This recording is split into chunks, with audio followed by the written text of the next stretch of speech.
Awo. Nga fami lamsa e kamale sebe kerekela. O kuma ne ko na mensigi ale nona. Tiens. Ki refugi wala nyundo? Mrange. Anzigra kuna fono kuna. Ibishimla. Mbranga Yusu. Kafu bombe. Donc wara sebe chama boledo. Tiens. Ikaro wisebe France kade la. Onga barade ku yelema bamangala. Tiens. Jama famba o kaseka o famu. O pona mi lame jama bela jile fo ani munu me kan vle Renouveau TV la. Tiens. Munu me kan lame Renouveau FM sans fait ani faranga radio munu be anter la kaw. Mali kono amu bela jile fo. Radio be no lube onga barata ka monobo. Tiens. Anga folibu bela jele nye so modena MC Jarafo radio genye kala fana alifana ka cedon wulika jo an maka be se ka se fa bela jele fe tugumna yuso anda ko bla dagrindala sabu ko daka family limana wi ulabenedo wa bara am se ka mono bo tugumna yuso kuma dono ko nywana ye ko be ko chamangu mala wallahi bismillah saha umba antan mbire fu o jaranya ko ka Simon fu ka kone ka damle bismillah gasitila edu bunu ngoro yale ninge gasitila o ita ngari yede si sur man si wana gasitila umma andon nanyo fu sa ambe fleba ni lame ba jakulu bela jele fu no kakao ka jara ka fo ni ansigile kuna fu ne keneka ni ala sona matna ke bashiye kan nabi dese umma awani ala sona enini ngana fla kene kelenga o tike kenen langulo nye ka damne yamfo segu ka damne yamfo kati maka bela jele fu ka bela jele wali mando munu mbolo be negala ni sanga ina ambu fu ku wali mando ankolo si baw ani bismillah kelaw ambu bela jele fu andon awak anna bla dagrina la o na laje ka kumvolo dima kumvolo ikaro yusu ni yadia mi kumvolo imba mene mi sebenda sebemi namba wole ko le reporter apmambe femi jamana nyamani ni wulika jobe sena doni angata tongono tomi namba wole ko URD anyama ba alaka hinala honorable Sumela Cissé ale ko ndara kap décembre kalo otle mugandru bafla anu moyna femi atienta ba uye wulika joko mbe fa bela jele fe mada ko mbe oyi kumpo ikaba femi Demba Traoré ni bela jele kama ko maître Demba ay tama keni ngata kaye mami nasra kaye kanubo no tondeu bokera fa bela jele fe femi maître Demba ni ndo kama ay bla flan de bela sabu ko daka ay mamnu lase ay jibo ma chamanyana abana maître Demba ni yalla je ikado Sumela Cissé akache gulengundo maître Demba URD ton akache gulendo ibaye ka fo femi maître Demba ye jamana nyama nyini na baraw abeka damne doni alno asro bara bela jele kumache kuna foni chama mbi ka fo ma chama to abeka fo ga maître Demba ma chama ngone sherake ka fo mamindo ma hagli julemba mamindo aywa to kanu ani femi ngone to re akulu sinzili ani femi to nyama mire ni ala ka kalfam nala o ka dana ma bakundo o mana maître Demba afene ka tama kunvolo minge ka tani kae a kwai mo hagli mine kusbe ni du ataka laje aga mo bela jele ko ni aywa asbe ko cara na feme reporter mo yi oluko ni ikaro do tala ninga o lase ni yalla je mami ni asera bismillah lu kera ka kumbe tonde anu kon baw ani feme duguma baw ye numbela jele me kena ka ado kama ani delegation bele lo ba min dara akara kuna wolo baye ina fo fasriba aba fo tugo mina maître Demba re akele ka pumata agoku bi setigi ala ninga deli setigi ala ninga wala nyumando fe minye honorable Sumela Cissé ye ikaro nyine asangle ye ay wala deli me fa bela jele fe abise ka bo amene bo bulo tugo mina wala delu bela jele ko nana jabe Sumela Cissé ablara ablale anana ay wakera jigi fay bara doni jamana jo bara abeka bulo da doni o nga setigi ala ma minge ikaro bela jele ko ndekay maître Demba ikaro akapumana mami ambo niso jala ko Sumela Cissé ko ablala ikado amateme wati damadoka femi setigi alaye aywa ale ko nga bara onani jo sabu ayamene femi ni desam ko lotle muganduru ba flani muga Sumela Cissé ajiento ka shito sambi wolovla ani sanglena maître Demba apumana Sumela Cissé ka Sumela Cissé mami ni hagla mi ngumala malijola ani femi ay bara mi nga fanga ni kadra kono aywa maître Demba Traoré adda duna nakosebe nin do kama kaye ma caman kɔni be musar ne be mobile ma caman ki ɲɛji cɛ sabu ka da ka ye kuma minnu fɔ a be maa dusukolo kwa kosɛbɛ fɛn min URD yɛrɛ ye k'a kɛra sababu ye ka mɔɔ tin don ɲɔgɔn na kosɛbɛ a kɛra sababu ye k'a dɔn fɛn min kɔni ye ayiwa kanubaw ye ani tɔndenw ye a sɛbɛkɔrɔ jaru ye kosɛbɛ a ko n'i y'a lajɛ o kɛra waati gwɛlɛnba fana ye fɛn min kɔni ye honorable Sumala Sise a ta waati a kɛra waati gwɛlɛn ye parti ma a kɛra waati gwɛlɛn bɛɛ lajɛlen ma tɔndenw ma fɛn min kɔni ye nin ko in ye dɔɔni ale bi URD a ma sɔn k'i da a wulila k'i jɔ hakilina minnu bɛ Sumala la fɛn min ye Maliko la ka se k'o tɔ mɔnabɔ cogo min na olu kɛra tiɲɛtabaw ye o kumana k'a ye baara bila yɔrɔ min na olu na fɛn bɛɛ lajɛlen kɔni kɛ ka baara in da k'a yanga i n'a fɔ ayiwa n'a tun bɛ ni la a kun ka da yɛrɛ cogo min na waasa fɛn kɔni b'a to Sumala Sise a bɛ se k'i da ani k'i lafiya cogo min na Maître Demba Traoré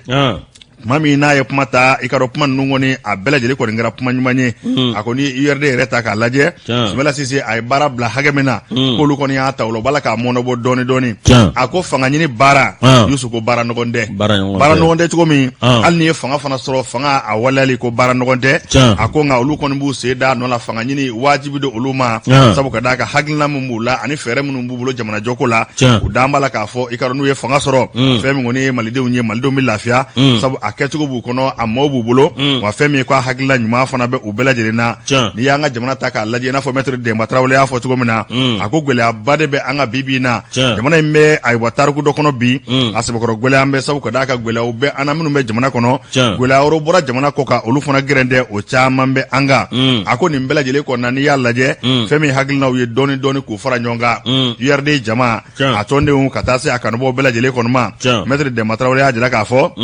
fɛn min kɔni ye wulikajɔ ye a ti kɔtigɛ fiyewu fanga ɲini i ka dɔn u y'a k'u ka baara ye a ko a bɛ san danbɔ bi fanga a b'a la ka ɲini a fɛn min kɔni ye i ka dɔn dɔɔni ayiwa an bɛ k'a sen d'a nɔfɛ a ko URD yɛrɛ sigili sen kan ani bi cɛ a kɛra parti kɔrɔba ye sabu a sigidon ni bi cɛ u bɛ san 18 kofɔ a ko baara min filɛ nin n'a bɛ ka mɔnɔbɔ ko baara in di jɔ sabu ka d'a ka tɔ sigikun o ye fanga ɲini ye Maître Demba Traoré a k'a bɛ wele min bila o de ye fara ɲɔgɔn kan ye fɛn min ye tɔndenw ye bɛɛ ka fara ɲɔgɔn kan hakilinaw ka kɛ kelen ye fɛn min ye parti Sumala Sise taara ka hakilila min don a taara ka ayiwa jigiya min don o jigiya mina o bɛ se ka fa cogo min na Maître Demba Traoré i ka ka kuma fanba a bolila nin kan kosɛbɛ a y'a jira k'a fɔ fɛɛrɛ minnu bɛ olu bolo u n'a fɛn bɛɛ lajɛlen kɛ ka malidenw fara ɲɔgɔn kan Mali fa bɛɛ fɛ min kɔni b'a to hakilina ye min ye hakilina ye n'o ye fanga ɲini ye fanga in bɛ se ka sɔrɔ cogo min na u ka se k'o baara kɛ démocratie kɔnɔna la ka se k'o baara fana kɛ min kɔni honorable Sumala Sise ye a taara ka hakilina min don a n'a taara ka jigiya min don o jigiya mina bɛ se ka fa cogo min na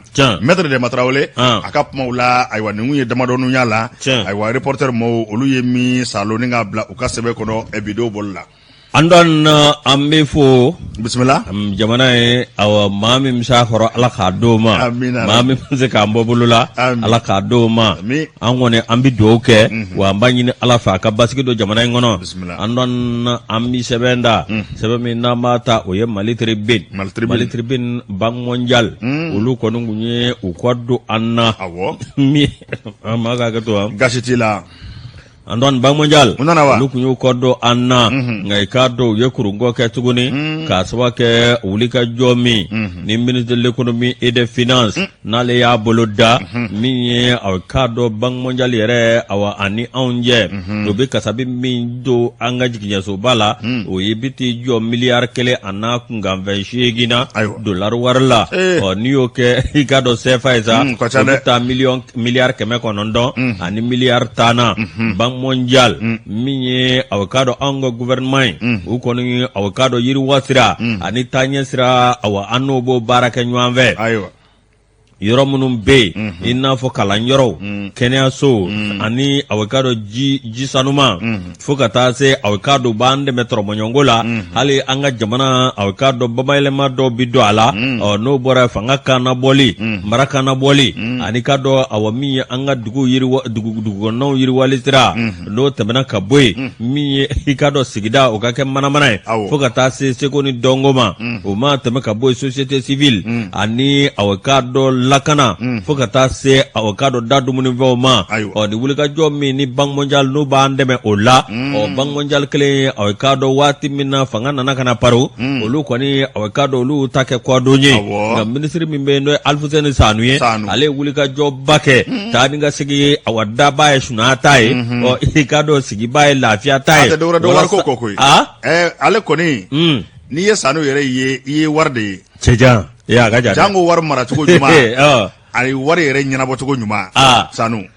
Antoine cɛja awɔ o tuma awɔ min ye Mahamɛ Tarawele ka fɔ la minisiri ka wuli ka jɔ ani sababa bɛnna min ye Banque mondiale olu kɔni y'a jira k'a fɔ minisiri k'a ka baara taabolo ka ɲi hali bi a ka dɔ fara a kan nka min ye awɔ k'a dɔn hali n'o y'a sɔrɔ jamana kɔnɔ Covid-19 fo ka taa se awɔ k'a dɔn lakanabaliya ma o kɛn bɛ ka fiɲɛ don awɔ k'a dɔn sɔrɔla fan dɔw fɛ nka minisiri ka wuli ka jɔ k'a ni sababa bɛ ka bɛn o tuma Banque mondiale maaw an b'a f'u ɲɛna n k'u bisimila ayiwa Mahamɛ Tarawele n'ale ka fasiri an y'a bɔ Mali tribune na ne kɔni y'a dɔn hali ni Banque mondiale y'i kɔ don cɛ min ye Aluseni Sanu ye n'a sera Banque mondiale mɔgɔw fɛ yen a da ye miniti 5 ye a b'u convaincre a b'u lafaamuya ayiwa Ala k'an kunna diya amina Ala ka sababu ɲuman na Bara ka da ɲɛdɔnbaa ma dɔrɔn a banna koyi Ala k'an kunna diya amina tɛmɛ ni fasiri Yusu ni ko n ka tɛmɛ ni fasiri mi sɛbɛn da sɛbɛn min n'an ka ma ko l'indicateur du renouveau a ka bidon boli don Adama Jabate kɛlɛ jula sango ye nin y'a ka sɛbɛn ye an ka taa IPR la Katibugu n'a fɔra ko IPR nin ye école belebeleba ye école ba min n'a kɔni ye Mali kunnawolo kabi kunungo fo kana bila bi la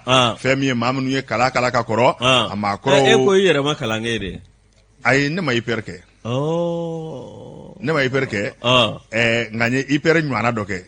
n'an ka m'o tariku tabi o tariku ka ja o tariku ka ja parce que i bɛ sɛnɛko ɲɛdɔn cogo anw ye saga dɔw de kɛ o ne ye machinisme agricole kɛ permisel la ka u ka fɛn tɔgɔ ye di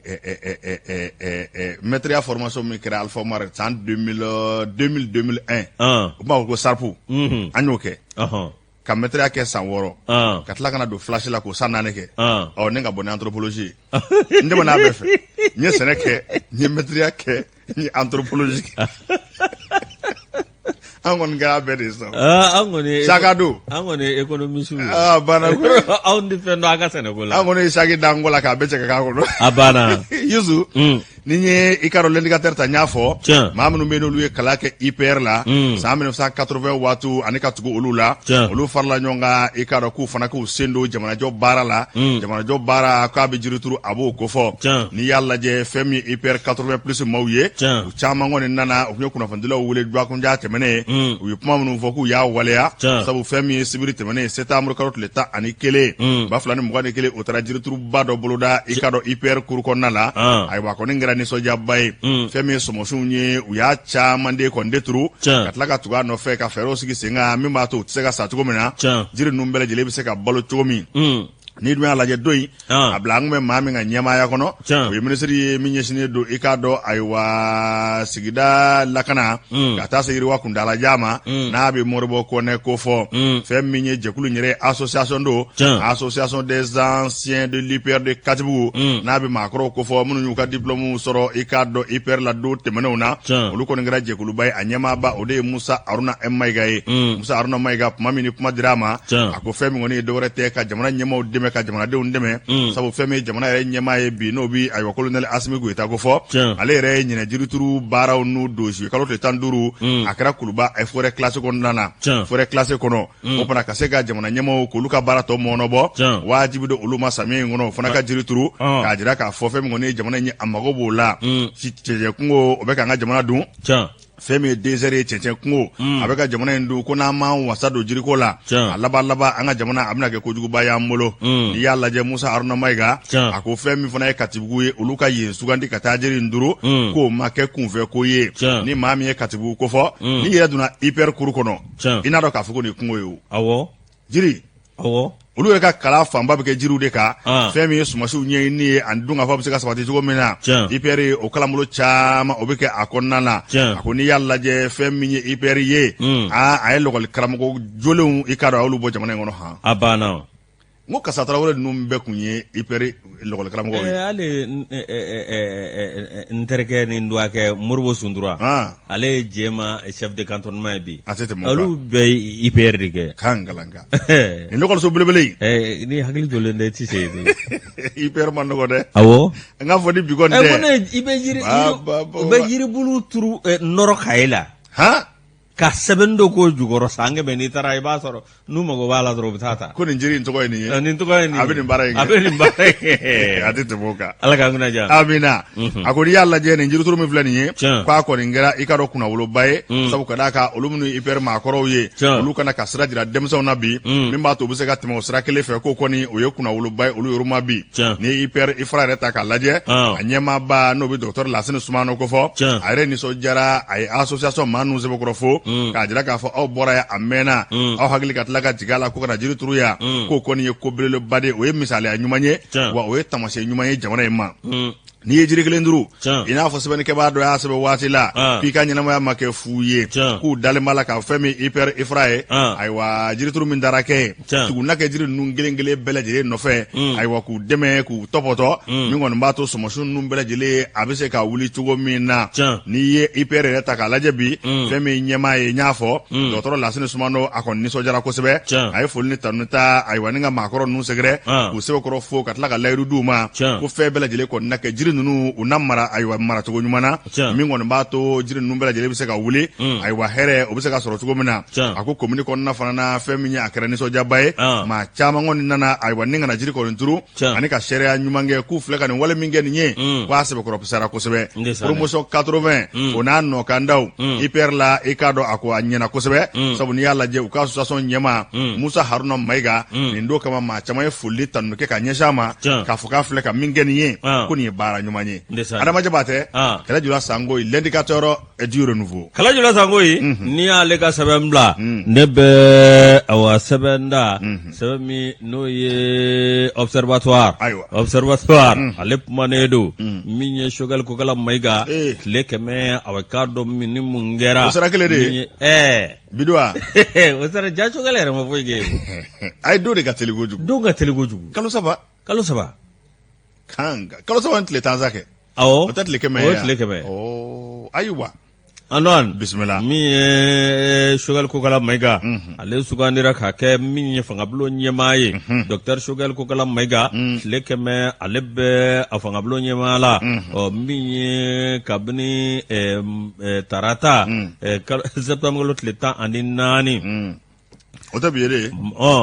maa a bɛ se ka min fɔ sa min ye a bɛ k'a dɔn nin fasirila o la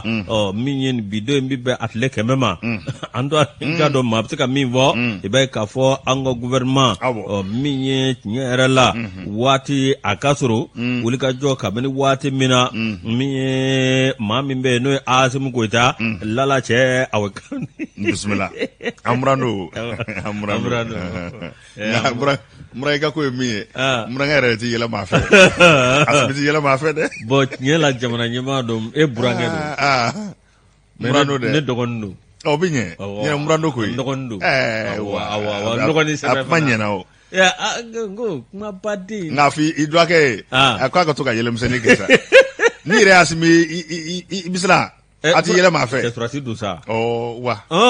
maa bɔra kɔni k'a ka to ka yɛlɛ ayi mais bonbonsi in dɛ a ka to k'o éliminer de quoi ayi sisan sisan kɔni o bɛ dakɛɲɛ sisan koyi a ye Lala wele a k'a fɔ kɔni a k'a fɔ burankɛ ye a y'a fɔ Lala ye ko a ka to ka sourire kɛ a bada k'o b'a ko ja a y'a fɔ Lala ye bisimila a k'a fɔ kɔkɛ k'a to ka bonbonsi ninnu di tɛmɛni sɛbɛn Antoine min ye a bɛ k'a dɔn Asimu Goyita kabini Cour suprême olu kɔni ye ale ka min ye sigili ye a waleya min ye a bɛ k'a dɔn fo ka na se Cour constitutionnelle ma i b'a ye k'a fɔ awɔ min ye ale nana ka na Choguel Kokala Mayiga o nana sugandi nin ko kɛ premier ministre ye nga hali n'o y'a sɔrɔ a ye waleya dɔw taama ani waleya dɔw kɛra ani Asimu Goyita fɛ olu dɔw ko ko ɲana nga min ye hali bɛ yen a wa lakanako kɔnɔna na ani waleya dɔw bɛ yen olu kɔni ma se ka boloda cogo ci la min ye ko sinsin bɛ min kan min ye kalafili min n'o kan ka labɛn ni o kan ka labɛn jɛkulu kelen fɛ n'o ye a k'a dɔn organe unique de gestion des élections o min kɛra premier ministre fɛ sa a maa dɔw bɛ yen n'o ye a k'a dɔn an ka politiki maaw ye olu kɔni kɛ ka wuli ka jɔ kɛ k'a jira k'a fɔ awɔ min ye o kuma tɛ nin waati ye n'o bɔra yen sa ani k'a dɔn transition kunnamana jɛnyali o kumaw fana bi senna o wuli ka jɔw bi senna nka ne m'an ka parti politique ninnu fana faamuya Mariam Kone bɛ Mariam Kone dɔn wa Christelle o bɛ wuli ka jɔ la muso tafɛtigi bi kɛlɛ la tuma min ko fɛnw ka gɛlɛ balo ka gɛlɛ tulu ka gɛlɛ dɔ faralulu bɛɛ sɔngɔ kan an ka politique mɔgɔw tɛ dɔ wɛrɛ ɲinina transition dɔ ka fara kan dɔ kana fara kan min ye ndesani a bɛ ɲɛ o ala a bɛ ɲɛ an ka taa fɛ politique mɔgɔw dɔrɔn tɛ dɛ a bɛ ɲɛ ala an ka dɔnnibaw b'a la maa t'olu kunkan mɛn ayiwa a ko in na koyi a bɛ ɲɛ o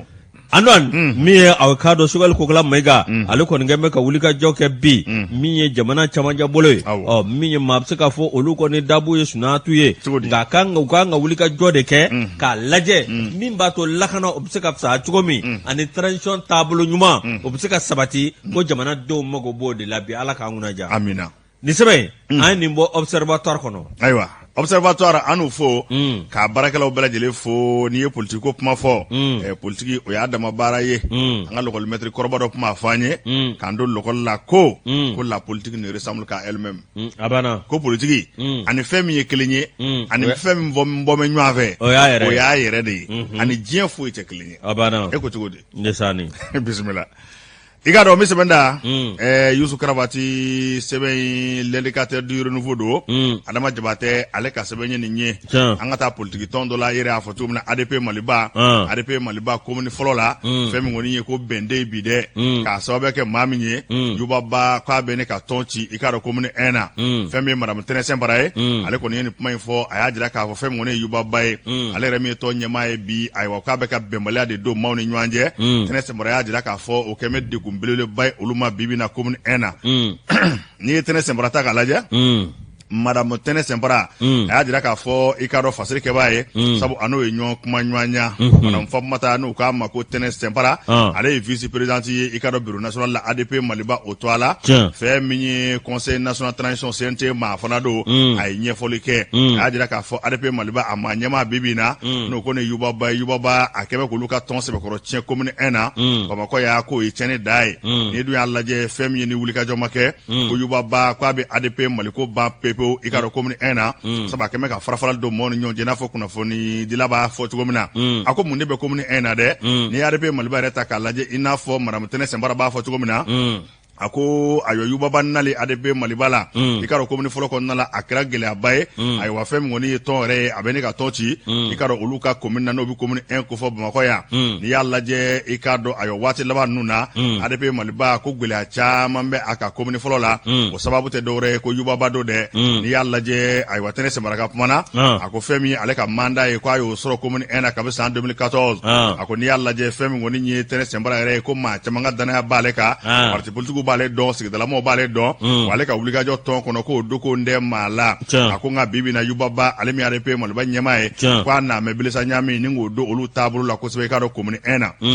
k'a b'a la ka fɛn bɛɛ lajɛlen kɔni kɛ ka tɔndenw fara ayiwa ni ka parti k'a sɛbɛkɔrɔ segi kɔ commune 1 na i k'a dɔn Bamakɔ yan a ko n'i y'a lajɛ ko kaba kɔni nana commune 1 na k'a ma kɛ lafiya olu ma ko sabu a tun bɛ olu kɔnɔ k'a nali bɛna kɛ sababu ɲuman ye k'a nali yɛrɛ de kɛmɛ sababu jugu ye olu ma commune fɔlɔ la ko kaba kɔni nana fɛn min kɔni ye ayiwa gɛlɛya fara gɛlɛya kan ayiwa tɔndenw ni ɲɔgɔn cɛ a ko kaba nanen a ye fɛn bɛɛ lajɛlen kɛ k'a kɛ secrétaire général ye k'ale o to a bolo ayiwa bonya ani karama kɔnɔna la ni ka k'a ka dangan ye kab'o kɛra wa k'a bɛ kɛ a bɛ lajɛw kɛ a tɛ fɛn fɔ ale ye a kɔni bɛ wulikajɔw kɛ bi tɔn yɛrɛ kɛmɛ bolo fila ye commune fɔlɔ kɔnɔ o kɛmɛ gɛlɛyaba ye a kɔni bɛ se ka faamu cogo di commune kelen section 2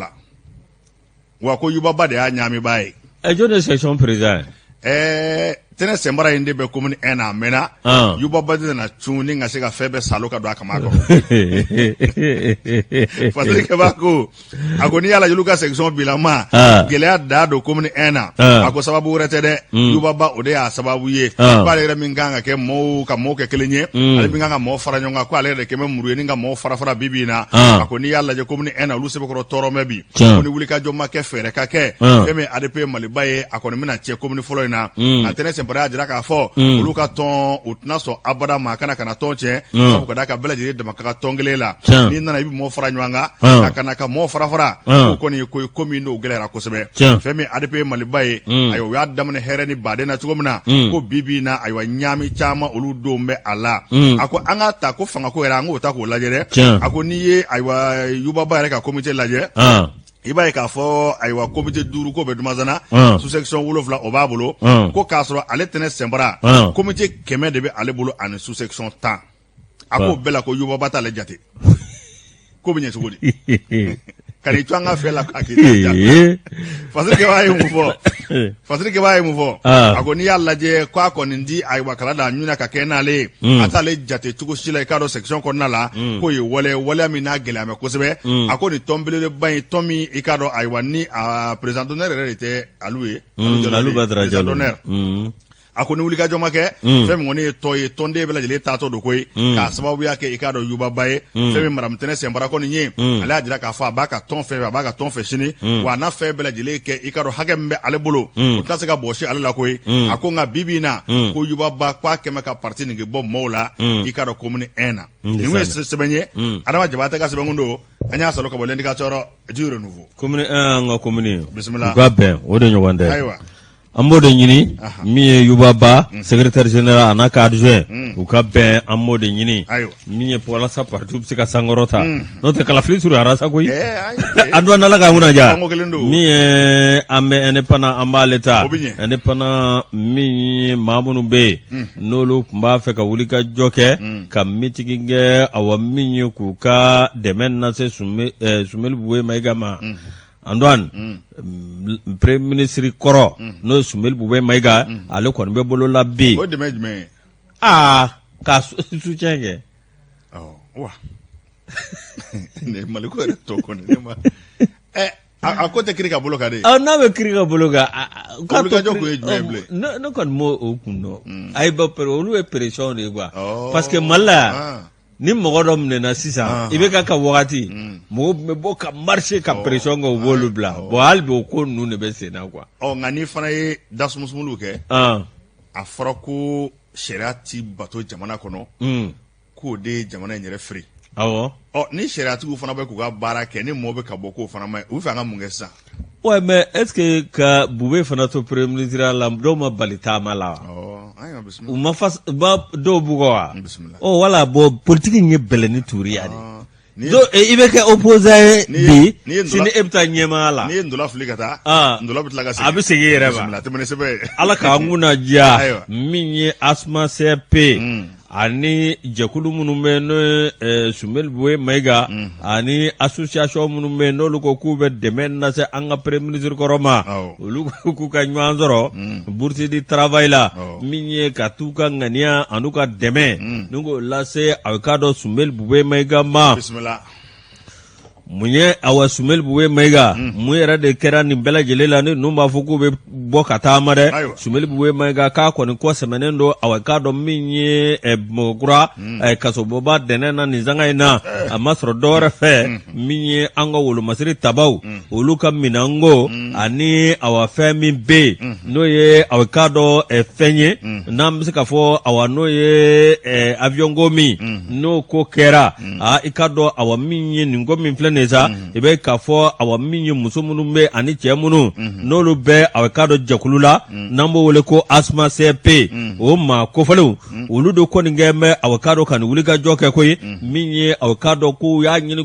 gouverneur fɛ n'o ye gouverneur ye ka papier bila ka taa k'olu kɔni b'a fɛ awa ni ka bɔ ka taama kɛ o taama in kun ti dɔwɛrɛ k'u ka ŋaniya ɲuman k'o lase awa k'a dɔn min y'u ka maa ɲɛmaa ma n'o ye Sumeli Buwe Mayiga o ma tɛmɛ ka bɔ yen awa k'a dɔn k'u ka dɛmɛ nasa ma nka min ye gouverneur ye o kɔni y'a jira k'a fɔ awa n'o ye Bayi Konate a y'a jira k'a fɔ tiɲɛ yɛrɛ la ale tɛ se k'u ka nin ko in jaabi ale kɔni awa k'a dɔn min ye taama ye k'a sababu kɛ mun ye awa k'a dɔn COVID-19 n'o ye bana cɛjugu min bɛ yen n'a a yɛlɛma ka teli ko bɛ awa k'a dɔn ale tɛ se ka yamaruya d'o ma min ye a waati min na o kɛra sa maa minnu n'o ye Sumeli Buwe ka maaw ye olu kɔni y'a jira k'a fɔ awa min ye n'i ma yamaruya di an kɔni anw na ko bolo da nka min ye u ko awa olu kɔni bɛ sigi ka fɔ kɛ ka ɲɔgɔn ye kɛ min bɛ kɛ septembre kalo tile 14 n'u y'o kɛ sa ni fɛn min bɔra la n'o ɲɛfɔ awa k'a dɔn tɔndenw ɲɛna a maa ɲɛmaa ye jɔnni ye Abidina Karambe ani awa k'a dɔn maa wɛrɛw ninnu denmisɛnnin ni musow ani jɛkulu minnu bɛ ani club du soutien Sumeli Buwe Mayiga olu de kɔni kun kɛ bɛ ka nin bɔ in boloda nka k'u y'a lajɔ fɔlɔ bawo gouvernement ma yamaruya sɛbɛn n'u ma Dawuda Sangare gouverneur sa kɛ gouverneur kɛ ayiwa baasi tɛ o ma yamaruya sɛbɛnnu ma bisimila Dawuda Sangare n'ale ka fasiri an y'a bɔ indépendant kɔnɔ Dawuda Sangare Ganadugu Dawuda an b'a fo i ka dɔn dantɛ foli min na Yusu waati i ka a bɛ k'i sama dɔɔni an n'a lajɛ k'an gɔrɛ kɛ sugu la n'an bɔra jɔ fiyɛ la an na sɔrɔ ka tɛmɛ ni sɛbɛnw ye yala an ka taa sugu la sa n'an ye siraba in minɛ ACI la an bɛ taa fɛɛrɛ dasi i ka dɔn pharmacie Kura Verte la ka foli k'u la i ka dɔn ayiwa n'o bi Madame Mayiga ko fɔ nka bi taabolo bi yɛlɛma an bɛ taa turu cɛ groupe commerce fana na bi an bɛ don yen an sigi ka an bɛ ji dɔrɔn min kan an bɛ hinɛ la bi an bɛ ji min dɔrɔn ka bɔ k'a k'i bisimila groupe commerce i ka dɔn Ablaye Mayiga a n'a ka cɛ dɔn an b'u bɛɛ lajɛlen fo nin kɛnɛ in kan dantɛ foli min na i ka dɔn an baarakɛɲɔgɔn don ayiwa u b'an lamɛn kosɛbɛ i ka dɔn ayiwa kanu o ma fɛn min fa kuma dɔn ko k'o ma jufa an n'a lajɛ nɛgɛw kɛrɛfɛ fɛ an ka taa munumunu jɔ a la ka na Antoine bisimila Yusu an bɔlen kɔ sugu la awɔ an bɛna an masaba cogo o bɛ ɲɛ an ka Salam Traoré an ka fo ka waleɲuman dɔn bisimila ale ye arabuphone mɔɔw ka maa ɲɛmaa ye arabukan fɔlɔ Mali la ka taa an bɛ ɲa an b'ale fo Kayi an ka cɛkɔrɔba don Kayi gouverneur an b'a fo Musa Bala Sumare bisimila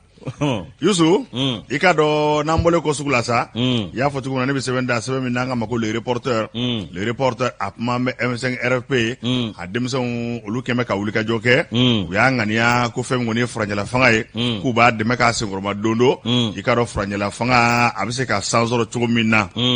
coordination nationale jeunesse M5 RFP n'a bɛ denmisɛnw ka ɲɛmaayaso ko fɔ i k'a dɔn M5 RFP la olu kɛmɛ ka kunnafonidilaw wele i k'a dɔn kari septembre kalo tile 12 2021 na maison de la presse la kunnafonidilaw olu jabala ba la dɔwɛrɛ tɛ u ka wele k'u kun ye ka na jira jɛman na k'u bɛɛ ka furanjɛ fanga senkɔrɔma don do i k'a dɔn ayiwa u bilara baara min na baara min bɛ se ka ɲɛ u bolo cogo min na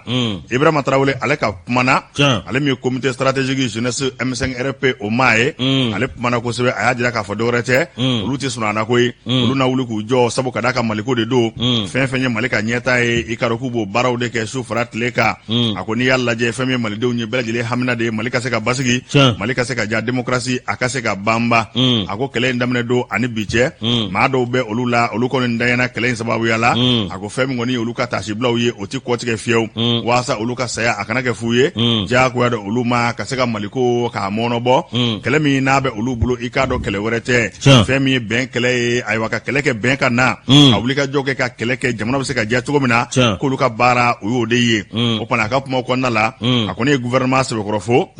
gouvernement bɛ ka baara kɛ cogo minnu na sabu wulikajɔ minnu fana kɛra septembre kalo tile 3 o gɛlɛyara jamana in kɔnɔ nka ko gouvernement ka professionnalisme an'u ka baara ɲɛdɔn o kɛra sababu ye ayiwa kɔlɔlɔ juguman bɔ ko in na kosɛbɛ a ko fɛn min ye n'i y'a lajɛ ayiwa kasobo kɔlɔsibaw olu fana ye wulikajɔ min kɛ ani baara ɲɛdɔn min kɛ k'o kɛra sababu ye k'an kisi ko dɔw ma k'a b'o foli kɛ ka ɲɛsin lakanabaw bɛɛ lajɛlen ma gouvernement o ka dɛmɛ kɔnɔna na a ko n'i y'a lajɛ Ibrahima Traoré ale bɛ a bɛ kuma mɔnɔbɔ a y'a jira k'a fɔ fɛn min ye Mali kɔnɔ ani Mali kɔ kan k'a jira diɲɛ maana ko fɛn min M5 RFP a militanw ye a tɔndenw jango olu denmisɛnnakaw waati dɔ kɛra i ka dɔn i bɛ ka fanga na olu mɛnna k'u datugu k'u minɛ tile kelen k'u juge tile kelen k'u datugu a banna ko nka fɛn min ye fanga ben don n'o bi utukalo tile 18 ko fɔ wulikajɔ nana kɛ o hili halaw kɔnɔna la ni ka olu bɔ kaso la k'o sɛbɛkɔrɔ jara olu ye kosɛbɛ jeunesse M5 RFP i k'a dɔn k'olu kɔni b'u ka dɛmɛ yɛrɛ kɔtigɛbali kɔni k'o ta k'o ɲɛsin i k'a dɔn furanjɛla fanga mɔɔw ma min kɔni b'a to ayiwa jamana in a bɛ se ka bɔ nɔgɔ la a ko n'i y'a lajɛ dɔ wɛrɛ tɛ fɛn min ye kiri ayiwa minisiriso ye k'u ka dɛmɛ kɛrɛnkɛrɛnnen bɛ o ye sabu k'o bɛ ka baara minnu kɛ sa o kɔni ye baara nafamabaw ye min kɔni b'a to Mali yɛrɛ kiri ko bɛɛ lajɛlen bɛ se ka da la cogo min na ani maanifinw bɛ se ka kɛ kelen ye cogo min na jamana yɛrɛ a ka kolo sinsin k'a jɔ sen kelen ka cew i k'a dɔn ayiwa k'u ka laɲini ye o ye ko kiri minisiriso u b'o fo ni k'o waleɲuman dɔn a ko n'i y'a lajɛ gouvernement baaraba min b'u bolo bi n'o ye lakanako ye ani politiki yɛlɛmako ka taa se jamanadenw lafiyali ma k'olu na fɛn bɛɛ lajɛlen kɛ ka gouvernement dɛmɛ a ka baara la ka furanjɛla fanga dɛmɛ a ka baara la min kɔni b'a to malidenw bɛ se ka lafiya M5 RFP a denmisɛnw ni y'a lajɛ k'u bi jamana de kelen-kelen bɛɛ lajɛlen wele ko bɛɛ lajɛlen ka to i ɲɛna bɛɛ lajɛlen ka kɛ kɔlɔsilikɛla ye bɛɛ lajɛlen kɔni ka kɛ lakanabaa ye bɛɛ lajɛlen kɔni ka kɛ faso a kanubaa ye min kɔni b'a to an bɛ se ka lafiya cogo min na jamana in ka hɛrɛ i k'a dɔn a n'a ka siniɲɛsigi k'olu kɔnɔna baara kɛ cogo bɛɛ lajɛlen kɔnɔna la olu denmisɛnw M5 RP kɔnɔna la i k'a dɔn malidenw hamina ko ye min ye o bɛ se ka nɔgɔya cogo min na wa fɛn min ye dɛmɛ kɔni ye k'u ka dɛmɛ bɛɛ farajɛla fanga ye k'u kolo sinsin u wulila baara min kama baara in a ka se ka kɛ ka dagu ni wo ye sɛbɛn ye Kurutumu Karabɛn ta ka sɛbɛn don an y'a bɔ le reporter la malien ta tɛ dɔwɛrɛ dɛ n ti Mali ka ɲɛtaa yɛrɛ de fɛ a dɔw parce que e k'a jateminɛ ban Laginɛ olu b'u ka assise nationale kɛ Alpha Condé tun tɛ président ye Alpha Condé ka tɔn ko k'a b'a participer olu ta ye fasoko ye ni fasoko nana a bɛ kɛlɛmisɛnnin ninnu bila kɔ a bɛ fara ɲɔgɔn kan a bɛ faso kuma fɔ nka Mali ta a ka taa tiɲɛ dɔrɔn Ala k'an kunna diya amina an bɛ sɛbɛn da an ka taa Segu Sikɔrɔ ani Balazando a tɔ fɔ Segu Sikɔrɔ ani Bazando e ko cogo di ani jumɛn wɛrɛ bɛ yen Balazan kɛmɛ joli Baza 4 ani mun kɛmɛ joli Baza 400 ani bi joli a 40 t'a la banani 400 Baza 4 ani Kokurunin 1 40 t'a la dɛ ko dugulen bɛɛ to yɔrɔ maaw bɛ 40 fɔ nka 40 t'a la ko b'a kɛra 4 ye mais jɛkulu minnu bɛ n'o ye Seko silamɛw ye olu a wulila ka taa danga don Mali jugu ye ka dugawu don kɛ jamana yɛrɛ ye maa bɛ ne de b'a fɛ Mali ta ka tiɲɛ ka taa danga don ka taa danga yɛrɛ dogo ye Mali jugu ye minnu b'a fɛ Mali ta ka tiɲɛ ayiwa non o tɛ ko jugu bisimila k'a don Ala k'a danga bisimila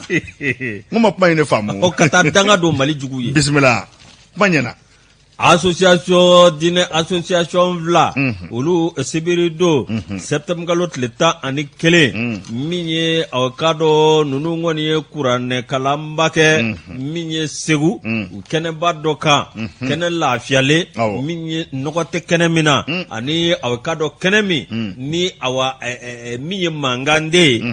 min ye silamɛw ye ɲɔgɔn fara ɲɔgɔn kan min ye aw ka dɔn ka taa danga donni ti dɔwɛrɛ min ye an ka gɛlɛya bɛ jamana kɔnɔ bi o gɛlɛya u y'a kɛ yɔrɔ jumɛn o ye aw ka dɔn Jalabugu ye Jalabugu ale ni Segu ville yɛrɛ n'o ye Segu dugu kɔnɔna u man jan ɲɔgɔn na waati min na fasiriba kɔni y'a jira n'o ye Dɛma Kɔnte ko awɔ min a ye telefɔni ci bi ye aw ka dɔn nin ko labɛnbaw ma maa dɔ bɛ yen n'o ye Mɛnta ye u kɛlen k'o wele u y'o ɲininka ko mun na aw kɔni ye aw ka dɔn nin lajɛ in kɛ a ko min ye association min bɛ yen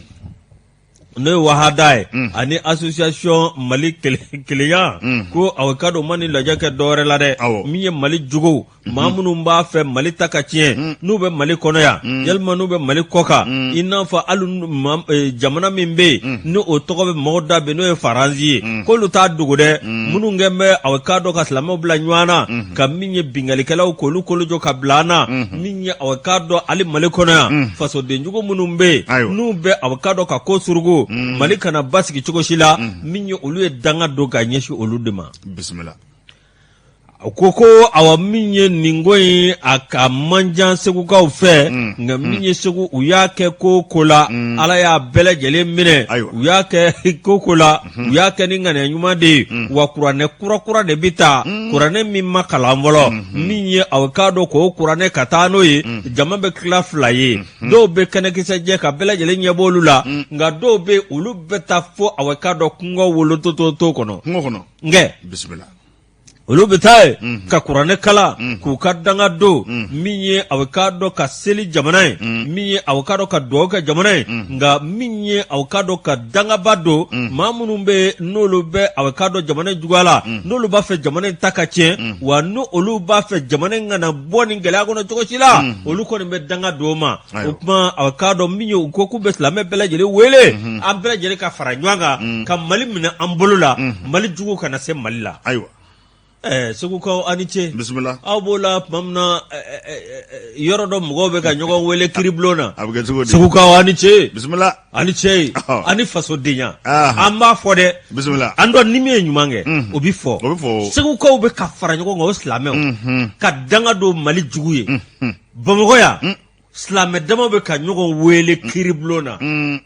Ala k'an kunna diya Amina. Ala ka Mali bɔ Ko in gɛlɛyara an b'o o. de fɔ sa ko in gɛlɛyara A gɛlɛya an bɛɛ. ko dɔ kuma sera fɔ an ka to ka kuma de kan ko dɔ fɔ Baasi tɛ. Ah, Yusu. n'i ta ye Maliko ye ni silamɛya yɛrɛ don Ko gɛlɛn tɛ o. silamɛw an bɛ ni ko nana dɔrɔn a ye ɲɔgɔn sigi ka ɲɔgɔn kuma fɔ Jamanajɔ yɛrɛ baara. Ah. Ko gɛlɛnw tɛ o. ko gɛlɛn tɛ o I m'a ye jɛmukan na tuma caman na ne bɛ to ka tariku don kunnafonidi kɔrɔ. Tariku de b'a to maa bɛ ko caman faamu o ye jumɛn ye? N'i ye kununko filɛ ko bɛ cogo min na ayiwa kana bi filɛ a dɔw b'a la sini da i b'i ta f'a ye. I b'i ta f'a ye Min jamana damadɔ dama f'i ye n'i ye jamana minnu ni a jamana ɲɛmɔgɔw maa kolonmaw don i bɛ taa Rusi la Vladimir Putin bɛ yen i bɛ taa Chine i bɛ taa Rwanda dugu dɔ bɛ farafinna ko Botswana i bɛ taa yen o ye sɔn bien jamanaw ba sigilen mun na sabu maa minnu bɛ jamana ɲɛmaaya la an'u ye jamana sariyaw sigi cogo minnu na maa tɛ se k'i tulon kɛ jamana sariya la awɔ donc duguden bɛ lafiya jamana bɛ lafiya abada wa i bɛ kɛ jamana ye jamana min bonyalen don dans les années 80 n ko sini tun bɛ jate kuma ko tiers monde yɔrɔ o kuma yɛrɛ tɛ fɔ bilen fantan jamanaw nka bi ani N ninnu bi Chinois ye machine bila ka taa planète Mars sanfɛ awɔ nanzaraw bɛ machine dilan u b'a dilan awɔ nanzaraw bɛ marifa dilan u b'a dilan nanzara bɛ avion dilan u b'a dilan nanzara bɛ fusée dilan u b'a dilan u b'a dilan fantan jamanaw tun fana de tun don Paul Kagame filɛ san 1994 hali bi n'i ye dingɛ sen n'i k'i bɛ t'i ka so jɔ Rwanda i bɛ bɔ Sukolo kan awɔ nka jamana ma bila sira kelen kan awɔ a banna wa Botswana ni Botswana ta min ni ɲinɛna kɔ yarɔ an b'a fɔ ko matière première n bɛna n ka matière première ta awɔ ka taa valeur don a la nka Botswana u bɛ jama de bɔ u ka gouvernement ye mun kɛ jama min bɛ bɔ dugukolo jukɔrɔ a tɛ taa tubabu la fɔlɔ dɛ u yɛrɛ ye ingénieurs ɲini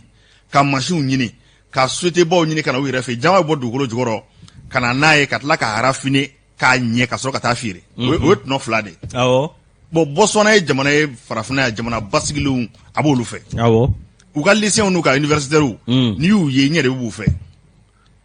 mais farafin jamana don marifa t'u bolo u ka tenenu n'u ka bombe t'u bolo hakilina ani bɛn le sérieux wa banna bɛn ani baara kɛcogo ɲuman ani sariya gɛlɛnw sariya sigili batoli merci jamana denw ka sariya ko gɛlɛn tɛ o ko gɛlɛn foyi tɛ nka nin bɛɛ lajɛlen ŋɔriya an bɛ min kɛ ayiwa lamɛnbaaw an ka se ka ɲɔgɔn faamu ɲinɛ jamana yɛrɛ kɔnɔ a baara tɛ ko gɛlɛn min a kuncɛ ni min ye i komi waati bolilen don anw ka jamana ninnu ye jamanaw ye n'i y'a ko ta k'a lajɛ a bɛ se ka kɛ an b'a fɔ micro la mɔgɔw b'a fɔ k'a bɛ n'a fɔ a ka nɔgɔ k'a sɔrɔ a ma nɔgɔ anw ka jamana dilanmanko maa miliyɔn 20 an k'o ta maa miliyɔn 20 kilomɛtiri miliyɔn 1 ni kɔ o tɛ ko gɛlɛn ye o les enfants de 0 à 16 ans minnu yɛrɛw tɛ baara la u ka ca jamana tilancɛ maakɔrɔbaw b'o la a tɔ ye joli actif yɛrɛ n'i k'i b'a ta o man jɛ o actif nin jamana nafolo bɛ se ka olu mago dilan o awɔ an banna banna an ka taa Caire an ka sariya bato yan Égypte a capitale kɔnɔ maa miliyɔn 18 bɛ capitale gansan kɔnɔ awɔ olu tɛ ne ka marché wa Chine tɛ nin ka maa miliyari tila bɔ de an ka tɛmɛ ɲinɛ N bɛ nin ka maa miliyari 1 ni tila bɔ ala bɛna don histoire cours la an k'o bila ala k'an sutura n'an ma bɛn nin bɛɛ f'u ye wa sariya ka bato fana a bɛ ɲɛnabɔ mi sɛbɛn da sɛbɛn min na ka segin kɔ kura dɛ Rwanda Paul Kagame batokɛyɔrɔ église fara misiri kan a ye 1600 de datugu tile kelen 1600 lieux de culte Allahu akbar k'a bɛɛ datugu k'a gokoro k'a la k'a tilen na ko le Rwanda est déjà un pays béni ko ala yɛrɛ ye hɛrɛ kɛ Rwanda ye ka ban o tuma na diinɛ ale t'a fɔ k'a ti kɛ dɛ nka n'i bɛ fɛ ka kɛ alimami ye ka kɛ pasteur ye ka kɛ mon père ye la théologie diinɛ kalan n'a dɔnni i bɛ t'o de kalan k'a diplôme ta i bɛ sɔrɔ ka na k'a fɔ k'e ye kuranɛ kalan k'i ye dɔɔnin dɔ k'i bɛna i sigi ko ka wajulu kɛ o de Mali fa bi 1600 hali maa kalanbaliw bɛɛ bɛ wajulu la bi Mali kɔnɔ hali minnu tɛ fɛn dɔn an ka tɛmɛ an b'o fɔ dɛ an ka tɛmɛ o conseil islamique de kan ka i misijugu ta biɲɛ ma ayiwa baasi tɛ parce que i b'a dɔn an ka tiɲɛ yɛrɛ fɔ chrétien k'a ye wajulu la n'i ma pasteur tɛ de n'i ma kɛ pasteur ye a tɛ ku i la k'i bɛ sigi k'e bɛ mɔgɔ ani mon père a tɛ ku i la i k'i sigi k'e bɛ wajulu kɛ baasi tɛ wa o kalan fana de bɛ kɛ dɛ test bɛ k'i kun ka yamaruya sɛbɛn d'i ma ka yamaruya d'i ma mais anw ta ni min ye sera ka bisimila ye fɔ dɔrɔn ani kulu alaw ni tabatiya da o bɛ t'i sigi ka arabukan dɔɔni mɛn dɔrɔn o bɛ t'i sigi k'a don ɲɔgɔn na o tuma kunfun bɛ kulo nɔfɛ k'a bɛ fɛn dɔ ka sɔrɔ a bɛ ka fɛn de tiɲɛ jamana kɔnɔ. l'éducateur du renouveau Youssou n yɛrɛ k'a fɔ kuma in a faamuna n'an ye l'éducateur ta an bɛ taa farakala a bɛ se ka so mara ko fɔ fɛn min ye jɛkuluba dɔ tago filanan ye dɔwɛrɛ tɛ ka tasibila kɛ ka ɲɛsin i k'a dɔn Yakuba Jamutɛnɛ ma Yakuba Jamutɛnɛ ne hakili b'a la min bɛ sinɛ fɔ k'a fɔ radio Mali la i k'a dɔn ale ka denbaya a y'a nin don ɲɛnɛmaya ɲinɛnda kun y'a tago filanan ye a kɔni don a fisara kosɛbɛ a kɛra seko ani dongo ani tasibila don ye ayiwa fɛn min Yakuba Jamutɛnɛ yɛrɛ ala ka hinɛ la ale ka denbaya de ye nin ko in ŋaniya ɲinɛnda in ye a tago filanan ye o fana fɛn min kɔni ye o don ye sa sibiri don a baaraw bɛɛ lajɛlen kɔni kɛra a kɛra nisɔndiyaba ye journée culturelle et sportive n'a bɛ tasibila don ani ayiwa farikolo ɲɛnajɛ ka taa se seko ani dongo bɛɛ lajɛlen ma n'i ye ko in lajɛ a don kama maa min kumana denbaya tɔgɔ la o de ye dɔgɔtɔrɔ Alasani Jamutɛnɛ ye dɔgɔtɔrɔ Alasani Jamutɛnɛ a ye jama bisimila ka foli kɛ k'a jira k'a fɔ dɔwɛrɛ tɛ a kun ye Yakuba Jamutɛnɛ yɛrɛ ye baara min kɛ Sikaso mara ye a ye baara min kɛ Mali ye a n'a ye baara min kɛ seko ni dongo la an'u ka commune kɔnɔna la ka se ka na tasibila kɛ ka hakilijigi k'o la bi i k'a dɔn farakalakaw fɛ yen k'a kɛra jamakoba ye ni dun y'a lajɛ Sikaso mara a sɛbɛkɔrɔ jaraw ye kosɛbɛ dɔgɔtɔrɔ Alasani Jamutɛnɛ ale kumana ale ka kuma kɔfɛ fɛn min ye denba ye n'o bɛ Madame Sanɔgɔ Kariyatu i k'a dɔn Kulubali ko fɔ ale fana kumana ka sariya caman kɛ Yakuba Jamutɛnɛ kan a ye baara minnu kɛ i k'a dɔn fasoba Maliba in ye o tɛmɛnen kɔfɛ fɛn min monsieur le maire ye farakala ale fana ye kuma ta kuma min kɔnɔna la o kuma fana bolila o kelen de ka ani commune ka ɲɛtaa ye min ye maire da donna o la k'a ɲini jamana ɲɛmɔgɔw fɛ jango ministre min ɲɛsin bɛ denmisɛnw ani farikolo ɲɛnajɛ ma u ka se ka fɛɛrɛ kɛ ka farakala dɛmɛ fɛn min b'a to farikolo ɲɛnajɛ kɛyɔrɔw ani seko ni dongo yɔrɔw olu bɛ se ka sɔrɔ cogo min na ka taa se ji sanuma ma i k'a dɔn k'o b'u lafiya directeur régional jeunesse et sport n'o kɛmɛ ka ministre nɔnabila ATR Sofiane ale fana kumana ale fana ye tasibila kɛ ka ɲɛsin i ka dɔn Yakuba Jamutɛnɛ ma ka farakalakaw fana fo ka denbaya fana fo u ye nin baara min ni k'a sigi sen kan n'i ye a ko ta k'a lajɛ fɛn min ye monsieur le gouverneur fana ye monsieur le gouverneur fana i ka dɔn a sɛbɛkɔrɔ kumana kosɛbɛ fɛn min ye Sɛnɛ Danbɛlɛ ale fana ye foli ni tannu kɛ ka farakalakaw jija nin baara in na kosɛbɛ ani maa minnu ye nin ko in fana ni k'o sigi sen kan n'i y'a lajɛ fɛn min nin don kama farikolo ɲɛnajɛw olu bɛɛ lajɛlen kɔni kɛra seko ni dɔnko ani fɔliminɛw olu tun bɛ fa bɛɛ lajɛlen kɔni fɛ ayiwa kuncɛra ni ndolata ye farakala ani kolokoba ni ɲɔgɔn cɛ i ka dɔn kolokobakaw olu kɔni ye ayiwa jɔnjɔ ta 2-1 fɛn min ye journée culturelle sportive i ka dɔn farakala ɲinɛnda in a tago filanan kun ye nin ye k'a sɛbɛkɔrɔ ɲɛna kosɛbɛ ko ka farakalakaw fo dantɛ foli min na Jean Jamutɛnɛ ale ka wulikajɔba a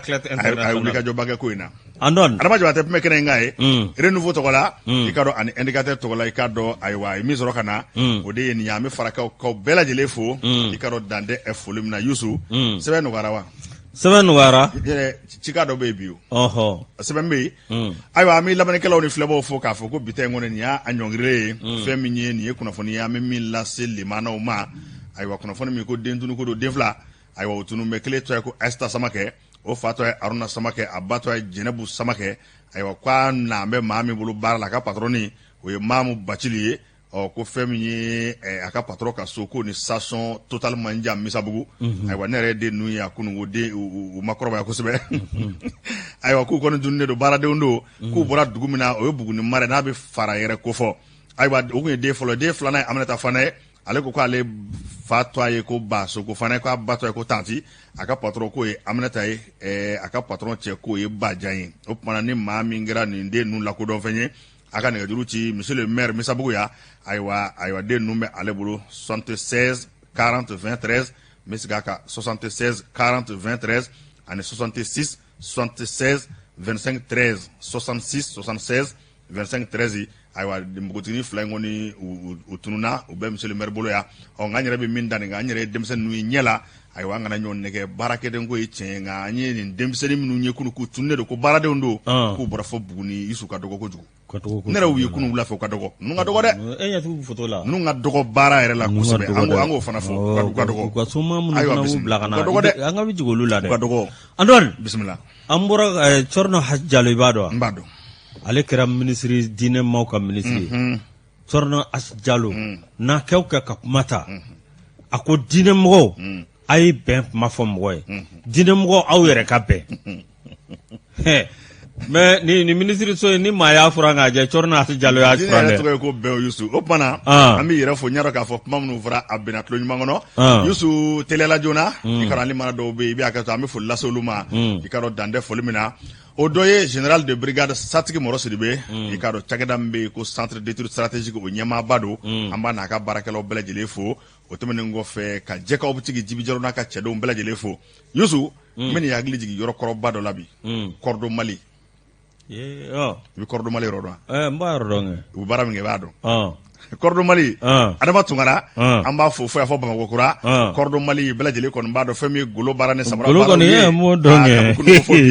Adama Tunkara a n'a ka cɛdenw Cordon Mali la fɛn min ye Bamakɔ kura ye an ka foli b'u bɛɛ ye commandant Lansana Tamba Keyita bɛ kan 1 na ani kan 1 centrale bɛɛ Elmedi CB an ka foli bɛ nin bɛɛ lajɛlen ye commandant Lansana Tamba bada foli ka se Amara Jakite ma Buguni n'an taara Buguni an bɛ Amara Jakite fo PDG Petro Jigisɛmɛ don an b'a fo dantɛ foli min na ka Buguni ka bɛɛ fo a sababu la ka Yaya Sidibe fo Buguni ale ye PDG entreprise EYS entreprise Yaya Samake an b'a fo Buguni Masabilakura dantɛ foli min na Bamakɔ ya pharmacie Kayira 759 donda la an ka foli b'u ye ka foli kɛ pharmacie de l'avenir ye Zerni na i ka dɔn Bamakɔ ya ayiwa ka foli bila boulangerie pâtisserie Morokade Mawla ayiwa 759 logement an ka foli b'u bɛɛ a n'an yɛrɛ bamuso o bɛ Kucala n'o bɛ Madame Jawara Bindu Kulubali ko fɔ an bɛ taa caisse malienne sécurité sociale la a ɲɛmaaba Isaka Kɔnɛ an b'a fo k'a baarakɛlaw bɛɛ lajɛlen fo bada foli Makambusa Kamara Falajɛ Semana an ka foli bɛ a ye ani an dɛmɛbaa radio minnu b'an ka kuma mɔnɔbɔ Mali kɔnɔ an b'u bɛɛ lajɛlen fo MC Jara bɛ o la radio gɛɲɛ k'a fana an ka foli bɛ ninnu bɛɛ lajɛlen ye ka foli kun cɛ ni Umar Papa Kulubali ye OPC librairie papeterie Larusɔ Banasunba kɔrɔ Dibidani na Adon ni ala sɔnna ma ladilikan kɛnɛ n'a bɛ kɛ Yakuba Jabate fɛ Ustaz Yakuba Jabate a ko maa min welelen don a fɛ bi k'o ye Ustaz Corona Aidara ye u ka kuma bɛ min kan bi o ye danaya ye n'o bɔra ye Renouveau FM na yan Renouveau FM na min ye Mamudu Konda an b'a fɔ mɔsikɛ a na ka bɔ Burukina k'a bisimila n'o bɔra ye an bɛ foli lase san gouverneur ma n'o ye Ousmane Sangare a n'a furumuso an b'u fo k'u waleɲuman dɔn n'o ye Awa Konate ka ɲugudu da denw b'a an b'a fo fo y'a fo Kati Malibugu la ka Alubuyagi Kamara fo Debi Traoré fo ka taa se Seba Kamara ma ninnu bɛɛ lajɛlen bɛ diboli n'o bɔra ye an bɛ Papa Sangare nka Nabila Sogoba ne buraw na maa langolo fɔlɔfɔlɔ awɔ ale kɔni maa fu de n bɛ tila ka ci f'a ye awɔ i k'a dɔn ayiwa Yusu an bɛ Sori Kɛmɛso fo Sori Kɛmɛso ani Kɛmɛsolakaw bɛɛ a n'a ka cakɛlaw bɛɛ k'a jira k'a fɔ ko Sori Kɛmɛso i k'a dɔn ayiwa an kanubaa ba dɔn an ka foli b'a ye sabu ka d'a kan Yusu yɛrɛ jamu ye Kɛmɛso Antoine Dambele Kɛmɛso Fuseni Dawu Kɛmɛso Isa Kaba Kɛmɛso an bɛ yan an bɛ Dugure Kɛmɛso ale Papis yɛrɛ Kɛmɛso Seydina Omar Keyita Kɛmɛso e ko cogo di an bɛ Dugure Kɛmɛso ka bɔ kɔɔna kuma ɲɛna Andon an tɛ bita in jɔ sa an ka bita in jɔ nka an tɛ wuli ni m'an ka président fo n'o ye Mambe Aidara ye PDG entreprise Emana Titibugu la an b'a fɔ ka waleɲuman dɔn Jinɛ Mamutu Kamara Jinɛ mobili feerela dɔ an b'a fɔ ka waleɲuman dɔn Yakuba Simaga an b'ale fana fɔ ale mobili feerela a filɛ Jelibugu la o bana Yusu fɛn min ye ni Ala sɔnna ma sini araba Janjo Masa ka taa se i ka dɔn Moribo Sanogo ma an n'ale bɛ ɲɔgɔn sɔrɔ nɛgɛ kaɲɛ 10 lɛgɛ kelen ani mɛlɛkɛnin kelen mɛlɛkɛnin kɔnɔba i b'a dɔn fɛn dɔ tun bɛ ji la ko dodo n b'a dɔn kɛ hali sini a bɛ yen o Janjo Masa i ye Janjo Masa kɔnɔ dɔrɔn i ye dodo an b'a fɔ ko dodo kɔnɔba lɛgɛsɛ ko kuma in ne dati don o la nka Janjo Masa i ka komi a t'a kɔrɔ bonya i yɛrɛ ye min fɔ furakɛli min b'a la an k'ale to maaya bolo maaya b'a furakɛ o fana na Idrissa Sidibe Janjo Masa ale de bɛ CNT kibaru lase an ma an fana b'a fɔ a ka wulikajɔ la bi na CNT kɔnɔ k'a kɔnɔko bɛɛ lajɛlen dɔn i ka dɔn fɛn min ye Idrissa Sidibe Janjo Masa an ka foli b'u bɛɛ lajɛlen ye ani maa minnu jɛra ka baara kɛ n'u bolo tun bɛ nɛgɛ la i ka dɔn Seydina Omar Keyita ka taa se Papis ma Fuseni Dawu fo ka taa bila i ka dɔn Mahamadu Zɛrɛta la an bɛ ninnu bɛɛ lajɛlen fo n y'a fɔ cogo min na sini ayiwa an ni Janjo Masa ni Moribo bɛ ɲɔgɔn sɔrɔ ni kɛnɛ kelen nka ka se ka don kibaru lase aw ma an b'a fɔ ye k'a k'an bɛn waati wɛrɛ Inshallah